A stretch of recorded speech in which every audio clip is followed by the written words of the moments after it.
Alright, so in the last video I left you with a little bit of a challenge. So, the next thing we're going to talk about is the Eightfold Path. In Buddhism, there's like 8 bylaws similar to the 10 Commandments that link with the Four Noble Truths to create and dictate a protocol or laws for Buddhists. So the first one is having right views, seeing life as it really is, being a realist. Okay, if it's a potato, call it potato. Pretty much what they're saying is that you cannot live in an idealistic world or have these ideas of things or view things skewed or different than what they really are. It is what it is.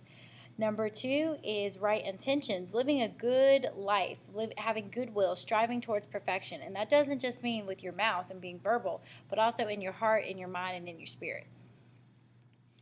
Number 3 is right speech, avoiding lies and gossip. So you do not lie. You live in a life of honesty, and you also do not gossip and discuss other people's business or affairs. That is something that could be picked up in any type of society or any form of religion. You'll notice that there are laws very similar to that in all the religions that we learn about. Number 4, right action. You need to try to be a law-abiding citizen and always to be honest in situations. So as you see, Buddhism is outlining a system of laws and asking the Buddhists to maintain and strive towards being an upright and awesome person, because that allows you to achieve nirvana.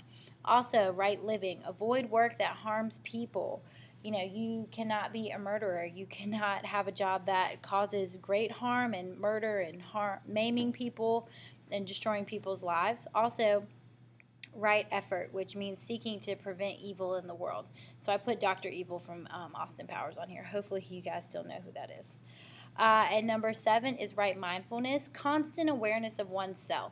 So I always use the example of, sometimes we say things before we even think about how that could affect somebody else's feelings, and we're just so caught up in how we feel that we're not conscious of, being mindful and aware of other people's feelings.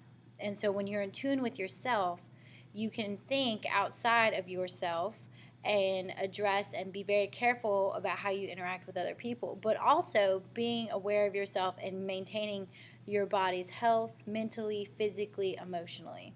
And also number 8 is right concentration. So directing the mind in meditation. Meditation for Hindus is very similar to meditation for Buddhists. You center yourself, you clear your mind of thoughts that could prevent you from worshiping and praising your gods. And in this situation is Buddha and other gods that go with it. So when we talk about, here's an image of the Eightfold Path just to kind of condense it there. There's another one. And then this is a mandala, which Buddhist monks make mandalas out of sand. They're beautiful colored sand that represent the Eightfold Path and Indian culture. So there is Shiva and the Buddha. Okay, so some of these gods and beings carry over from Hinduism as well.